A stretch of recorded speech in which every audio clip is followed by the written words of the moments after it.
मराठी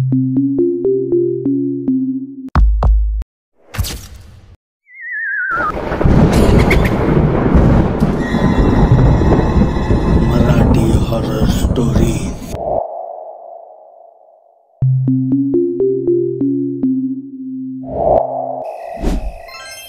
नमस्कार मित्रांनो, आमच्या मराठी हॉरर स्टोरी चॅनेलमध्ये आपलं पुन्हा एकदा स्वागत आहे।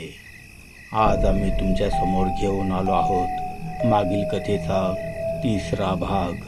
कथेचे नाव आहे धूसर जंगलातील गूढ आवाज, भाग तिसरा। चला तर मग सुरू करूयात। कथेच्या मागील भागात महेश आणि सुजाताला ती आधीची म्हातारी काही सापडली नाही। त्यांचा मित्र विनायक संरक्षक बनून त्या हवेलीच्या रहस्याचं रक्षण करू लागला। विनायक महेश आणि सुजाताला हवेलीतील धनसंपत्ती नेऊ न देण्यासाठी मज्जाव करू लागला। आता पुढे।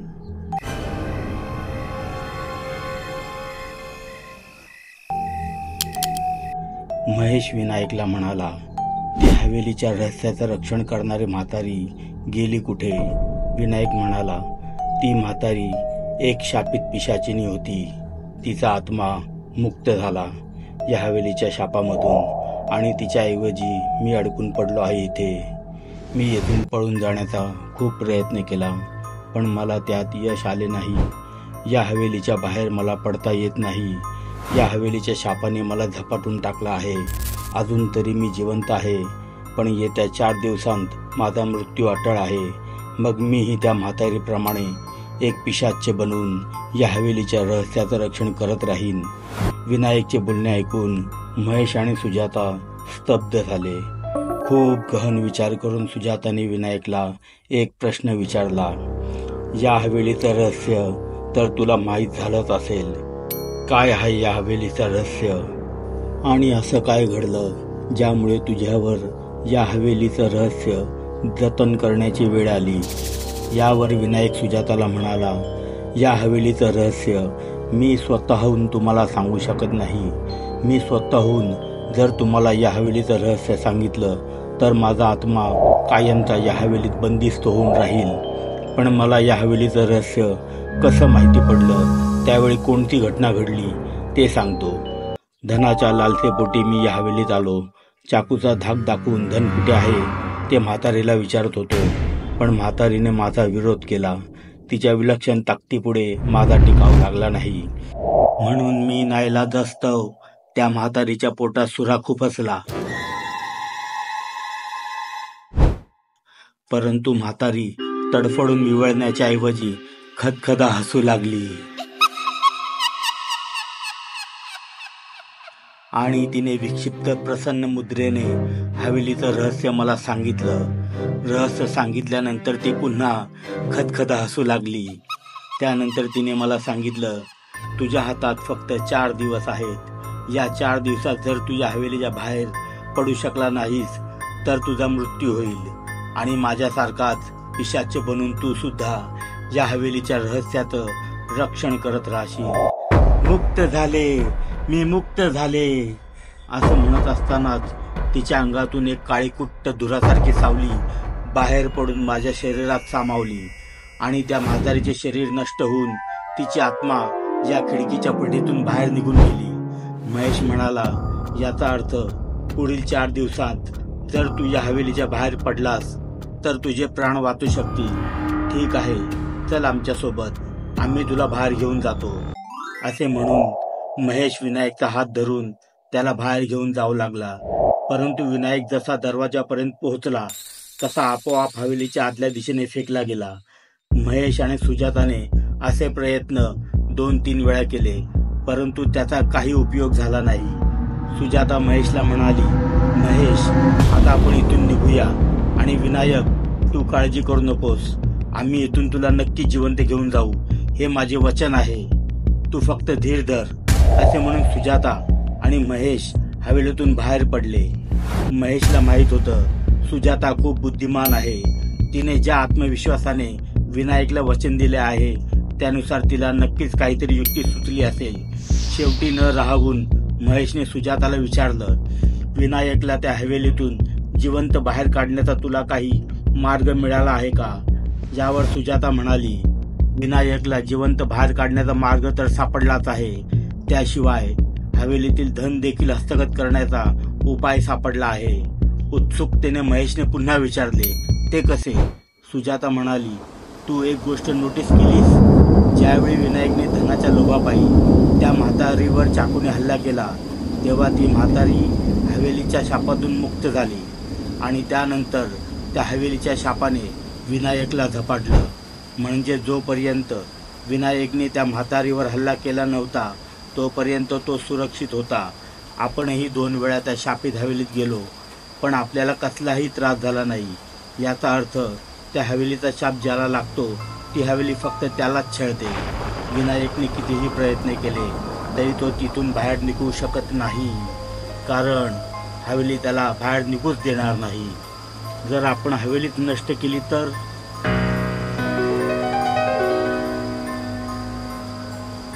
महेशच्या डोक्यात लख्ख प्रकाश पडला. महेश म्हणाला, अगदी रास्त आहे तुझं म्हणणं. ना रहेगा बास ना बजेगी बासुरी. म्हणजे हवेली जर नष्ट झाली तर त्यासोबत त्या हवेलीचा शाप देखील नष्ट होईल. विनायकचे प्राणही वाचतील आणि त्या हवेलीतील धनसंपत्ती देखील आपल्याला मिळेल. Good idea. परंतु हवेली तोडण्यासाठी आपल्याला बाहेरच्या गावचे मजूर आणावे लागतील, ज्यांना या हवेलीबद्दल काहीही माहिती नसेल. सुजाता म्हणाली, अगदी बरोबर. उद्या पहाट होताच तू आजूबाजूच्या गावात जा. कमीत कमी 20-25 मजुरांना घेऊन ये. 3 दिवसांच्या आत हवेली तोडून झाली पाहिजे. पहाट होताच महेश मजूर शोधण्यासाठी निघाला पण त्याला फक्त 10च मजूर मिळाले. त्यांना घेऊन तो थेट हवेलीवर आला. सुजाताला कॉल करून हवेलीवर बोलावून घेतलं. कामाला सुरुवात झाली. हवेलीवर पहिला हातोडा घालतात आतून एक भेसूळ किंचाळण्याचा आवाज आला.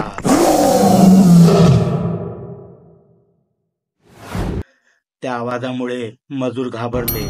एका वयस्कर मजुराने विचारले, हा कसला आवाज? तेव्हा सुजाताने त्यांना खरं काय ते सांगून टाकलं. ही हवेली शापित आहे. या हवेलीचा शाप आमच्या एका मित्राला लागल्यामुळे तो या हवेलीत अडकून पडला आहे. ही हवेली तोडली तर तो या शापातून मुक्त होईल. पण या हवेलीपासून तुम्हाला काही धोका नाही हे मी शपथेवर सांगते.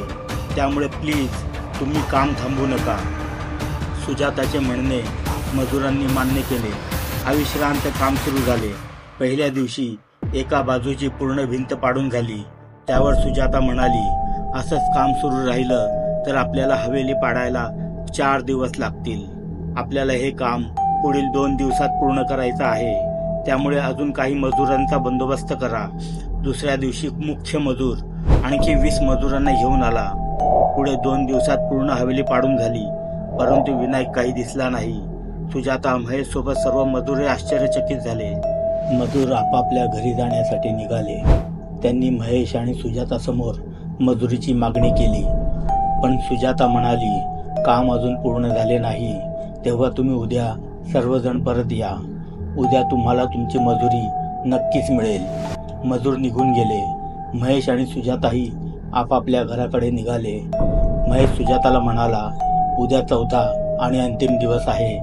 जर उद्या विनायक नाही सापडला तर तो प्राणाला मुकेल. सुजाता म्हणाली, बघू, विचार करते.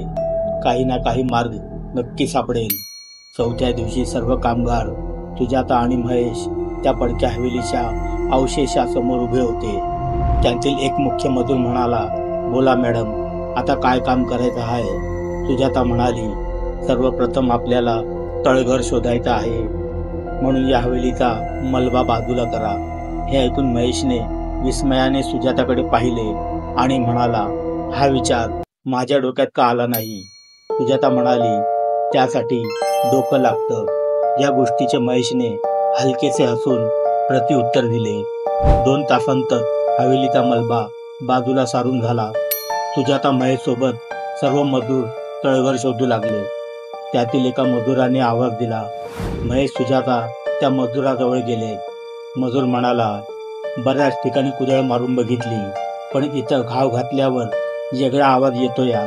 सुजाता म्हणाली, इथे आवाज वेगळा येतोय म्हणजे याच्या खाली नक्कीच तळघर असेल. या इथली संपूर्ण जमीन खोदून काढा. सर्व मजुरांनी जमीन खोदण्यास सुरुवात केली आणि अहो आश्चर्य, तळघर सापडले. तळघराचा वरचा संपूर्ण भाग खोदून काढण्यात आला. आता तळघर स्पष्ट दिसत होते. तळघरात मोठमोठ्या 4 पेट्या दिसत होत्या. त्यासोबतच एक मोडके यज्ञकुंड आणि त्याच्याच बाजूला 2 सांगाडे पडलेले दिसत होते. आकाराने एक सांगाडा मोठा आणि एक सांगाडा लहान दिसत होता, परंतु अजूनही विनायक कुणाच्या दृष्टीस पडला नव्हता. विनायक न दिसल्यामुळे महेशचा जीव कासावीस झाला. महेश डोकं पकडून मटकन खाली बसला. सुजाताचा चेहराही चिंताग्रस्त झाला होता. सुजाता म्हणाली, चल महेश, आपण खाली जाऊन बघू. दोघेही तळघरात पेट्या असलेल्या ठिकाणी गेले. सूर्य मावळायला काही मिनिटे उरली असतील. तेवढ्यात महेशची नजर तळघराच्या भिंतीच्या कडेला असलेल्या पेटीच्या पाठीमागे पडली. त्या पेटीच्या सावलीत विनायक मरणासन्न अवस्थेत पडला होता. महेशने आवाज देऊन सर्वांना बोलावून घेतले. सुजातासह सर्व मजूर तेथे हजर झाले. विनायकला पेटीच्या सावलीत मरणासन्न अवस्थेत बघून सुजाताच्या कपाळाला आठ्या पडल्या. तिने एक नजर आकाशातील सूर्यावर टाकली. सूर्य मावळायला काही सेकंदेच उरली होती. पश्चिम दिशेला सूर्याची फक्त एक लहानशी कोर दिसत होती. अचानक सुजाता ओरडली, याला लवकर तळघरातून बाहेर काढा. सूर्याचे किरण याच्यावर पडले पाहिजेत, म्हणजे ती काळी सावली याच्या शरीरातून बाहेर पडेल, तरच याचे प्राण वाचतील. हा शुद्धीत आला आणि याने प्रतिकार केला तर कुणीही याच्यावर हल्ला करू नका, नाहीतर याच्या अंगातली ती काळी सावली हल्ला करणाऱ्याच्या शरीरात प्रवेश करेल. महेश सहित काही डेरिंगबाज मजूर विनायकला उचलून बाहेर सूर्यप्रकाशात घेऊन जाऊ लागले. अचानक विनायक शुद्धीवर आला. त्याने आपल्या बाहुबलाने सगळ्यांना लांब उडवून लावले. आणखी काही मजूर धावून आले. विनायक मोठमोठ्याने आरडाओरडा करून सगळ्यांना घाबरवू लागला. सगळ्यांनी विनायकला गच्च पकडून ठेवले. तळघराच्या बाहेर आणले. उन्हात येत्या क्षणीत विनायकने एक आर्त किंकाळी फोडली. त्याच्या शरीरातून ती काळी सावली वाकडे तिकडे हावभाव करत बाहेर पडली आणि लुप्त झाली. त्याबरोबर विनायक मूर्छित होऊन खाली कोसळला. महेशने त्याच्या चेहऱ्यावर पाण्याचे शिंतोरे मारून त्याला शुद्धीवर आणले. विनायकने महेशकडे बघून एक मंद स्मित हास्य केलं. सर्वांना विलक्षण आनंद झाला. सर्वांनी टाळ्या वाजवून मोठ्या जल्लोषात विनायकचं स्वागत केलं. सुजाताने मजुरांना 4ही पेट्या वर आणण्यास सांगितले. मजूर 4ही पेट्या वर घेऊन आले. 4ही पेट्यांचे टाळे तोडण्यात आले. 4ही पेट्या वस्त्र अलंकार जड जवाहिराने सोन्या चांदीने भरलेले होते. त्यातील एक पेटी सुजाताने मजुरांना दिली. सुजाता म्हणाली, हे घ्या, हा आहे तुमच्या कामाचा मोबदला. याची वाटणी तुम्ही आपापसात करून घ्या. एवढी धनसंपत्ती मिळालेली बघून मजुरांनी पुन्हा एकदा जल्लोषाचा सूर मारला. मुख्य मजुराने त्यांच्यातील 2 मजुरांना पेट्या नेण्यासाठी 2 घोडागाडी आणण्यास सांगितले. तो दोन्ही मजूर घोडागाडी आणण्यासाठी निघून गेले. सुजाताने मजुरांना ते तळघर हवेलीच्या मलब्याने भरून टाकण्यास सांगितले. हवेलीच्या मलब्याने तळघर भरून झाले तरी अजून घोडागाडी आली नव्हती. बऱ्याच वेळानंतर ते दोन्ही मजूर स्वतःच घोडागाडी चालवत घेऊन आले. जेमतेम मध्यरात्र व्हायला आली. एका घोडागाडीत 3 पेट्या ठेवण्यात आल्या. महेश, सुजाता आणि विनायक त्या घोडागाडीसोबत निघून गेले. मजुरांनी आपली पेटी दुसऱ्या घोडागाडीत ठेवली आणि त्या पाठोपाठ सर्व मजूर निघून गेले. विनायक खूपच अशक्य झाला होता, म्हणून त्याला सिटी हॉस्पिटलमध्ये ॲडमिट केलं. बरा होऊन आल्यावर महेशने विनायकला विचारलं, काय रे विनायक, त्या हवेलीच्या तळघरात तू कसा काय पोहोचलास?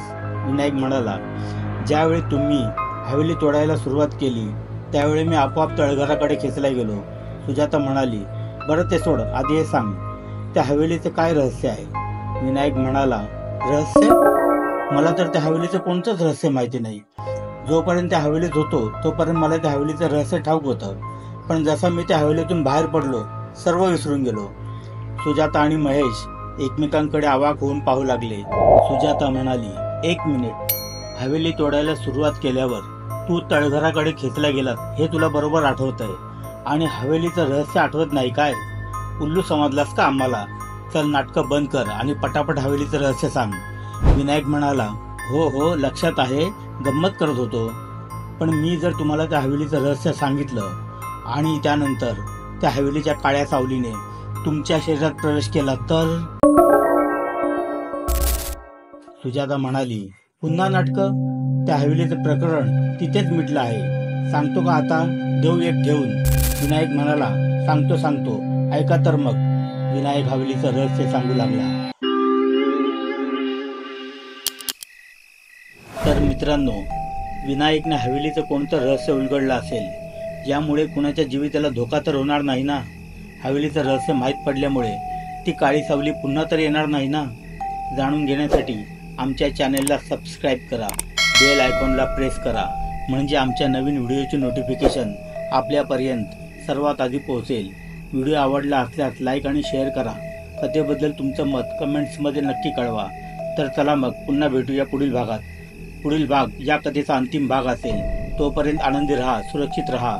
तुमचे मनोरंजन हाच आमचा छंद. धन्यवाद. मागील दोन्ही भागांची लिंक डिस्क्रिप्शन बॉक्समध्ये दिली आहे. त्यांना क्लिक करून तुम्ही मागील दोन्ही भाग पाहू शकता.